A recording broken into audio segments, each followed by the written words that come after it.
Coucou les amis, bienvenue sur la chaîne Tisse la vie macramé. Aujourd'hui c'est une vidéo un petit peu différente, c'est pas un tutoriel. Je vous montre en fait différentes techniques pour fermer les bracelets. Donc je les ai piochées par-ci par-là. Et voilà, je vous montre pour l'instant ce que je peux vous proposer. Donc pour un bracelet, donc là c'est fait avec du fil ciré en polyester. Donc ça permet de faire des finitions en coupant et brûlant le fil. Et donc on peut faire un cordon tout simple. Et puis un petit nœud coulissant, j'espère que vous le voyez bien là, je me rends pas trop compte. Bon. Et puis un petit nœud coulissant, et ensuite on tire dessus, et on peut l'enlever super facilement. Donc voilà, c'est un petit nœud avec un point plat, et puis 2 cordons. Et pour le mettre, hop, comme ça. Et comme ça, donc c'est hyper pratique, hyper rapide. Donc là, ça c'est valable donc, pour les bracelets que vous allez faire avec un fil qu'on peut couper et brûler. Et puis on peut aussi le tester, pourquoi pas, avec des fils en coton. Alors là, au niveau du nœud plat, on ne pourra pas couper brûler, mais par contre, vous pourrez peut-être mettre un tout petit point de colle et puis quand même faire un nœud coulissant. Après, à l'usage, c'est vraiment si on s'en sert, si on l'enlève et qu'on le met pendant vraiment longtemps, ça tient beaucoup mieux avec le fil polyester. Avec le coton, ça risque de se relâcher un petit peu. Donc il ne faut pas non plus peut-être user et abuser de cette technique. Voilà en tout cas. Ensuite, on a la technique de faire 2 petites nattes aux extrémités du bracelet. Et comme ça, quand on le met, hop, là je le mets à l'envers.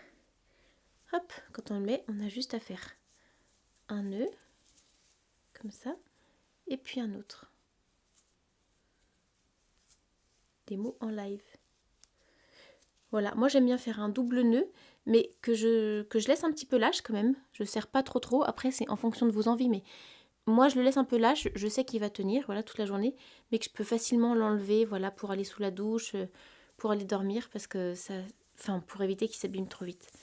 Et puis pour changer régulièrement, parce que j'adore changer mes bijoux. Donc voilà, 2 petites tresses toutes simples.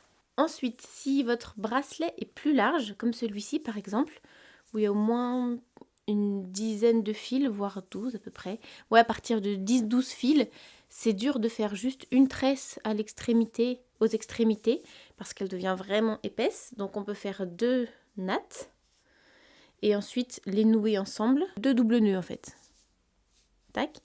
Et puis après, c'est super facile à enlever. Bon, voilà, vous voyez l'idée quoi. Faire un double nœud avec les 4 fils en même temps. Mais on peut trouver que ça fait un peu gros ici. Enfin, ça fait trop de nœuds et trop de fils. Dans ce cas-là, il y a une autre technique. C'est de prévoir dès le départ, en fait, avant de commencer le bracelet, de prévoir une sorte de boucle, comme ça. J'ai pas fait encore de vidéo pour apprendre à faire ça, mais j'y pense. Dites-moi en commentaire si ça vous intéresse de savoir faire cette boucle-là.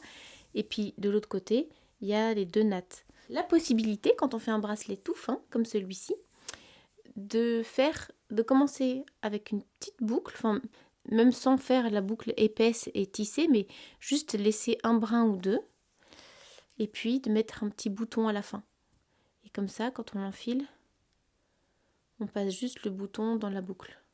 Enfin, moi, je vous montre comme ça. Et là, par contre, au niveau de la taille, par rapport au bracelet où on a 2 tresses sur le côté, là, il faut prévoir la taille pile poil dès le départ. Et puis, voilà. N'hésitez pas à me laisser un commentaire si vous avez un besoin ou des questions en particulier, et je pourrais vous faire des vidéos pour ça.